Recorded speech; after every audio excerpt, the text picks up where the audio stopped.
Genius 14 ఏళ్ల మానవ calculator 19 ఎక్కం చెప్పమంటే తల గీరుకునే పిల్లలు ఉంటారు. చిన్న చిన్న కూడికలకు క్యాలిక్యులేటర్ వైపు చూసేవారు ఉంటారు. ఇక పెద్ద లెక్కలుంటే క్యాలిక్యులేటర్ కావాల్సిందే. కానీ ఆర్యన్ నితిన్కు అది అక్కర్లేదు. ఎందుకంటే అతడే ఒక క్యాలిక్యులేటర్. అతని వయస్సు 14 ఏళ్ళు.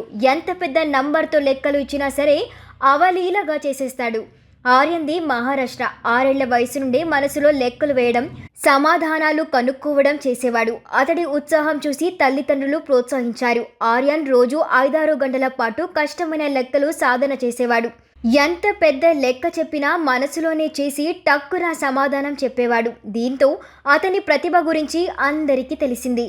2021లో మైండ్ స్టోర్ Olympiad Mental Calculation World Championship సాధించి ఆ ఘనత పొందిన అతి చిన్న వయస్కుడిగా నిలిచాడు.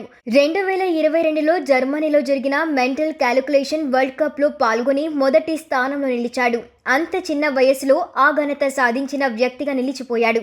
దీంతో గ్లోబల్ మెంటల్ క్యాలిక్యులేటర్స్ అసోసియేషన్లో అతడిని ఫౌండింగ్ బోర్డ్ సభ్యుడిగా చేర్చుకున్నారు. ఆ తర్వాత అనేక ప్రపంచ వేదికలపై తన సత్తా చాటాడు. గిన్నీస్ ప్రపంచ రికార్డు సాధించాలన్న ఆకాంక్షతో దుబాయ్లో నిర్వహించిన కార్యక్రమంలో 1-2 కాదు, ఒకే రోజు 6 ప్రపంచ రికార్డులను అతడు సాధించాడు.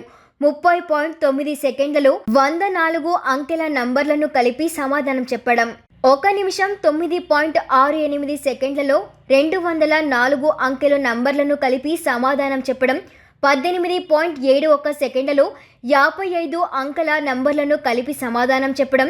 ఇలా అతను చేసిన మేధో విన్యాసాలు చూసి గిన్నీస్ ప్రతినిధులు ఆశ్చర్యపోయారు. 2024లో మరోసారి మెంటల్ క్యాలిక్యులేషన్ వరల్డ్ కప్లో మొదటి స్థానంలో నిలిచాడు. క్రమం తప్పకుండా రోజు సాధన చేస్తే ఎలాంటి కష్టమైన విషయమైనా మనం సాధించగలమని, మొదలుపెట్టిన పనిని పూర్తి చేసే వరకు వదలకూడదని అంటున్నాడు ఆర్యన్.